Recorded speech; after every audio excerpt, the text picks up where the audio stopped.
পরবর্তী গল্প পেতে আমার চ্যানেলটা অবশ্যই সাবস্ক্রাইব করে রাখবেন। ধন্যবাদ। মীরা পেছন ফিরিয়ে তাকিয়ে বলল, গাড়িটা বের করে বলছি।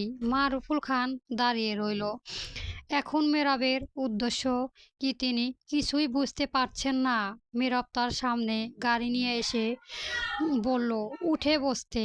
মেরাব নিজের সাথে তার বাবাকে নিয়ে যাওয়ার সিদ্ধান্ত নিল, কারণ এখন যদি তার বাবাকে ভুলভাল কিছু একটা বলে দেয় তাহলে তার বাবা চলে যাবে ঠিকই, কিন্তু নজরদারি ঠিকই হবে।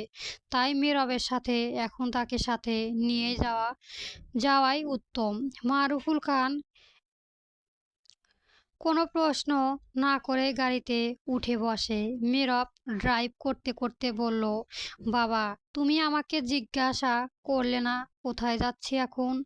মারুফুল খান গম্ভীর গলায় বললেন, আমার বিশ্বাস আছে তুমি এই রাতের বেলায় দরকার ছাড়া কোথাও যাচ্ছ না।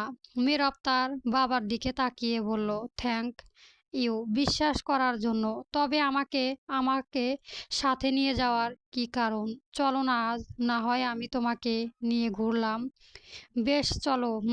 নীরব আসিফকে তার বাড়ির সামনে থেকে তুলে নেয়। আসিফ মেরাবের বাবাকে দেখে তাজ্জব বনে গেল। এখন তো মুখ ফুটে বলতেও পারবে না যে আঙ্কেল এখানে কেন, তাই মেসেজ দিল, মেরাব আঙ্কেলের সাথে যাচ্ছে কেন? উনাকে কি বলে দিয়েছিস? মেরাব উত্তরে লিখল, বলিনি। তাহলে আঙ্কেল ওইখানে গেলে যদি জিজ্ঞাসা করে তখন কি করবি? আগে ওইখানে যাই, তারপর দেখতে পারবি, ঠিক আছে? মীরব মেয়েটিকে যেখানে রেখেছিল সেইখানে গাড়ি গেল। গাড়ি থেকে নেমে গেল তিনজনেই। সেখানে মীরব তার আরও দুইজন বন্ধুকে ডেকেছিল। ওরা মীরবকে দেখার সাথে সাথে ডেকে উঠল, হেই মীরব, ভিতরে আয়। মীরব তার বাবার দিকে তাকিয়ে বলল, বাবা, ভিতরে চলো। মারুফুল খান ইতস্ত নিয়ে বলল, না, তোমরাই যাও, আমি গাড়িতে থাকছি। তোমাদের ফ্রেন্ডদের মাঝে আমি গেলে গিয়ে কি করব? বাবা, তুমি গেলে কিছুই হবে না। না, তোমরাই যাও। এই বলে মারুফুল খান গাড়িতে উঠে বসলো। মেরাব আসিফকে নিয়ে ভিতরে চলে গেল। আসিফ যেতে যেতে বলল, ভাইয়া, তো বুদ্ধি আছে তো? আমি এখন বুঝতে পারলাম। মেরাব একটা রুমে এসে দেখলো সেই মহিলা আর একটা মেয়ে আধো বেঁধে রেখেছে। মহিলাটি নীরবকে দেখা মাত্রই বলে উঠল, বাবা, তুমি কে বা কি তোমার পরিচয়? আমি জানি না। তোমাকে একটা কথা বলবো, আমাদের প্লিজ ছেড়ে দাও। নীরব গম্ভীর গলায় বলল, এত এত ছেড়ে দাও বলছেন কেন? কি এত কাজ? মহিলাটি কিছু বল বলবে ঠিক তখনই পাশ থেকে তার মেয়েটি বলল, আপনারা কেন আমাদের ধরে এনেছেন? নীরবের ঠান্ডা মেজাজ বিগড়ে গেল। এমনিই প্রচুর মাথা করছে, তার উপরে আবার এক্সকিউজ। নীরব ধমক দিয়ে বলল, এই মেয়ে চুপ, কথা বলছি তো আমি, পাশে থেকে নাক গালাচ্ছ কেন? মহিলাটি বলল, বাবা, ওকে ধমক দিও না, তুমি কি বলতে চাও বলো। নীরব বলল, আগে বলুন আপনার এত তাড়া কিসের? আর একটা কথা, আপনি এখানে আটকে আছেন, আপনার হাজবেন্ড এখনো আসলো না কেন? এই বলে আসিফকে বলল, এই আসিফ, উনার বাড়ির কাউকে খবর দিসনি? উনি তো বাড়ির কারো নাম্বারই দেয়নি, কাকে কল দেব? সকাল থেকে হাজারবার বলেছি যে নাম্বার দিন, শুধু বলেছে তার হাজবেন্ড কথা বলতে পারবে না। ঠিক তখন মেরবের ফোনে স্নেহা কল দেয়। মেরব আসিফকে বলল, কোনো সাউন্ড করে না যেন। ঠিক আছে। মেরব কল রিসিভ করে একটু সাইডে যায়। স্নেহার উপাস থেকে ঘুম জড়ানো গলায় বলে, কই আপনি এই রাতের বেলায় কোথায় গিয়েছিলেন? তুমি ঘুমাও, আমি একটু পর আসছি। না, আপনি এইখানে আসুন। আর কোথায় আছেন বলুন? ড্রয়িং রুমে না ছাদে? আমি আসছি। আমি বাবার সাথে কথা বলেছি, একটু পরে আসছি। ঠিক আছে, তাড়াতাড়ি আসবে। হুম, ঘুমাও তুমি, দেরি হলে কিন্তু খবর আছে। ঠিক আছে, যা করার করো করো, রাখছি। মেয়েরা কল কেটে দিয়ে আবারও ওদের সামনে আসে। মহিলাটিকে তাড়া দিয়ে বলল, আমার হাতে বেশি সময় নেই, তাই অযথা কথা ঘোরাবেন না। যা বলছি তাড়াতাড়ি উত্তর দিন। আফনাফ মির্জার সাথে আপনাদের কি সম্পর্ক? মহিলাটা আর তার মেয়ে দুজনেই দু চোখের মুখ চাহাচাহি করলো। মহিলাটি অবাক হয়ে বলল, তুমি উনাকে চেনো? হ্যাঁ চিনি। এখন বলুন উনার সাথে কি সম্পর্ক আপনার? কেন উনি আপনার বাড়িতে যায়? মহিলাটি চুপ করে রইল। মেহরাব রুমের দরজা লাগিয়ে দিয়ে চুপটি করে দাঁড়িয়ে রইল। স্নেহা ঘুমিয়ে আছে। মেহরাব স্নেহার সাথে দুষ্টুমি করতে স্নেহার নাম্বারে কল দিল। স্নেহা ঘুমে ঘরে কলটা রিসিভ করে কানে নিয়ে বলল, হ্যালো, কে? মেহরাব পাশে থেকে বলল, আমি মেহরাব। হ্যাঁ বলুন, কোথায় আপনি? আসবেন না নাকি? না, সকালে আসবো। কেন, কিসের জন্য আসবো বলো? বিয়ে করেছি, বউই কাছে আসে না। স্নেহা ঘুম জড়ানো গলায় বলল, আপনার বউ তাহলে পচা। মেহরাব ঠোঁট কামড়ে হেসে বলল, তাহলে বউকে কি করা যায় এখন? কি আর করবেন, তুলে আছাড় মারবেন। মেহরাব হেসে ফোন কেটে দিয়ে বিছানায় এসে শুয়ে পড়ে। স্নেহার দিকে তাকিয়ে মুচকি হেসে ফোনটা নিয়ে স্নেহাকে জড়িয়ে ধরে ঘুমায়। ঠিক তখনই স্নেহা ধরফরিয়ে উঠে বসে। আশপাশ করতে করতে বলে, কে আপনি? কে আপনি? মেহরাব উঠে বসে বলল, আমি। স্নেহা মেহরাবের কণ্ঠ শুনে বলে, ও আপনি? আপনি না মানে? মনে হলো একটু আগেই বললেন আসবেন না, তাহলে আবার এখানে? আমি তো কিছুই বুঝতে পারছি না। মেহরাব স্নেহার মাথায় হালকা চাপড় মেরে বলল, কি যা তা বলছো? আমি কখন বললাম যে আসবো না? ঘুমের ঘরে তোমার তাল ঠিকই নেই। স্নেহা আর কিছুই বলল না, শুয়ে পড়তে পড়তে বলল, ঠিকই বলেছেন, তাল ঠিকই নেই। আসলে 2টা রাত ধরে ভালো করে ঘুম হচ্ছে না, তাই এখন খুব ঘুম পাচ্ছে। মেহরাব স্নেহার ফোনটা নিয়ে এখনকার কলটা রিমুভ করে দিল।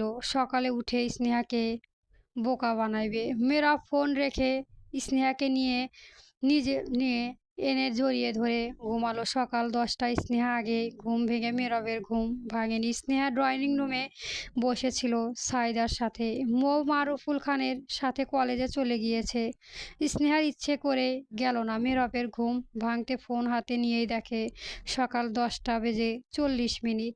মেহরাব চট করে উঠে বসে। আজ কলেজে যেতে চেয়েছিল, আর ঘুমেই ভাঙল এত দেরিতে। মেয়েরা ফোন রেখে বিছানায় নেমে ওয়াশরুমে চলে গেল। ফ্রেশ হয়ে হাত মুখ মুছতে মুছতে বের হলো। স্নেহা তখন রুমে এসে বলল, আপনার ঘুম এতক্ষণে ভাঙলো? আর কালকে বললেন কে কলেজে যাবেন? আমি না হয় ঘুম থেকে উঠতে পারিনি বলে যেতে পারলাম না। তুমি গেলে না কেন? বাবার সাথে চলে যেতে। স্নেহা বলল, আপনি অসুস্থ, আর আপনাকে রেখে যাব কি করে? এর থেকে আপনি যেই দিন যাবেন আমিও সেই দিন যাব। আমার জন্য তুমি কেন নিজের পড়াশোনায় স্যাক্রিফাইস করবে? ভালো স্টুডেন্ট তুমি।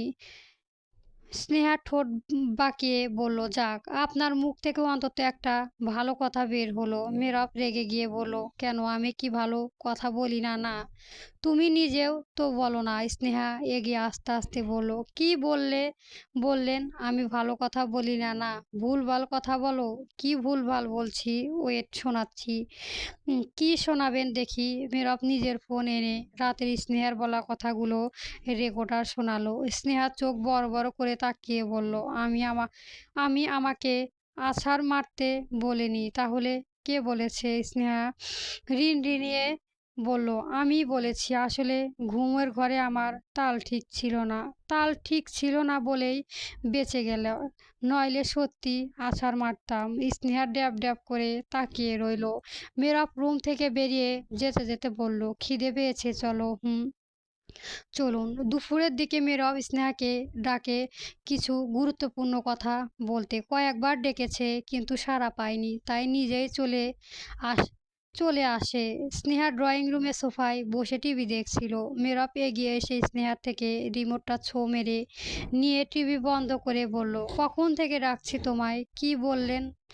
বলবেন বলুন। আর রিমোট নিলেন কেন? আমার ইচ্ছে হয়েছে তাই নিয়েছি। দিন বলছি দেব না।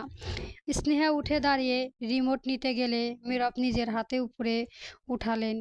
স্নেহা লাফিয়ে লাফিয়ে ধরতে নিলেও ধরতে পারলেন না। স্নেহা যতই উঁচু হয়ে ধরতে চাইছে, মীরব ততই নিজের হাত উপরে তুলছে।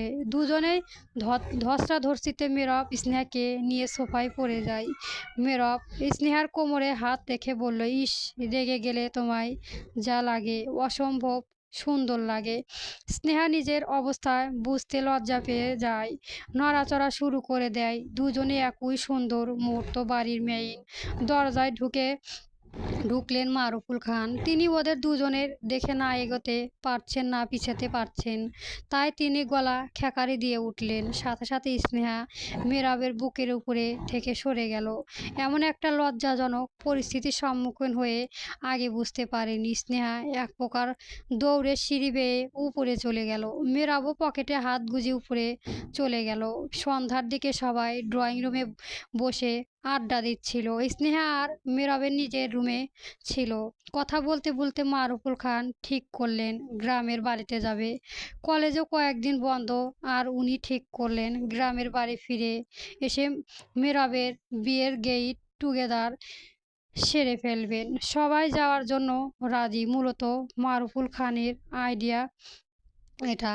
মেরাপ আর স্নেহা যেন নিজেরা নিজেদের মতো করে থাকে, এই জন্যই তো সবাইকে নিয়ে গ্রামের বাড়িতে যাবে। সকাল হতেই সবাই গ্রামে যাওয়ার জন্য রেডি হয়। মেরাপ ঘুমিয়ে আছে। স্নেহা নিচে বসা কাজকর্ম দেখছে। একটা কথা তার মাথায় ঢুকছে না। সবাই যাচ্ছে কিন্তু ওদের দুজনকে কেউ যেতে বলল না কেন। ভাবতে ভাবতে সবাই যাওয়ার জন্য বের হলো। স্নেহা ফাহমিদা খানকে বলে উঠলেন, মামুনি, তোমরা হুট করে গ্রামের বাড়িতে যাচ্ছ কেন? ফাহমিদা খান স্নেহাকে হাত ধরে বললেন, স্নেহা, আমরা গ্রামের বাড়িতে যাচ্ছি যাতে তুই আর মেরাব নিজেদের মতো করে থাকতে পারিস। তবে মন খারাপ করিস না। আমরা ফিরে এলে তোরা দুজন আবার না যাবি। স্নেহার মাথা নাড়িয়ে বলল, ঠিক আছে, কিন্তু তোমাদের মিস করবো অনেক। তাড়াতাড়ি ফিরে এসো, ঠিক আছে? আর মীরবের খেয়াল রাখিস। আচ্ছা। সবাই চলে যেতে স্নেহা মেইন দরজা লাগিয়ে মনটা খারাপ করে উপরে চলে এলো। কাজের মহিলা রহিমা বেগমও চলে গিয়েছেন ওদের সাথে। উনি থাকলে না হয় একটু সময় কাটাতো, কিন্তু তাও তো নেই। স্নেহা রুমে এসে দেখে মেরাপ উঠে গিয়েছে, হয়তো ওয়াশরুমে। স্নেহা বিছানা গুছিয়ে ব্যালকনিতে চলে গেল। মেরাপ ওয়াশরুম থেকে বেরিয়ে স্নেহাকে ব্যালকনিতে দেখে নিজেও ব্যালকনিতে চলে গেল। স্নেহা মেরাপকে দেখে বলল, নিচে চলুন। মেরাপ স্নেহার সাথে নিচে চলে এলো। মেরাপ ড্রয়িং টেবিলে এসে বলল, আশেপাশে কাউকে না দেখে বেশ আশ্চর্য হলো বউকি। স্নেহাকে বলল, বাড়ির সবাই কোথায়? গ্রামে গিয়েছে। কেন? স্নেহা হাত কস্তাতে কস্তাতে বলল, মামুনি বলেছিল। কি বলেছিল? আসলে ওনারা চাইছেন আমরা আমাদের মতো করে যেন কিছুটা সময় কাটাতে, তাই আমাদের রেখে চলে গিয়েছেন। মেয়েরা কথাটা বুঝতে পেরে বলল, ও, বুঝতে পেরেছি, খাও। স্নেহা লজ্জায় মাথা নত করে বসে পড়ল মেরাবের সামনাসামনি চেয়ারে। মেরাব খেতে খেতে স্নেহার দিকে তাকালো। বেচারি লজ্জা পেয়ে গিয়েছে। মেরাব বাঁকা হেসে স্নেহার পায়ের উপর নিজের পা রাখলো। স্নেহার সাথে সাথে মাথা তুলে তাকালো, বেশ ঘাবড়েও গেল। আশপাশ করতে থাকলো, গল্প কি আবেশে। পর্ব 16 লেখনীতে জেরিন আক্তার চলবে।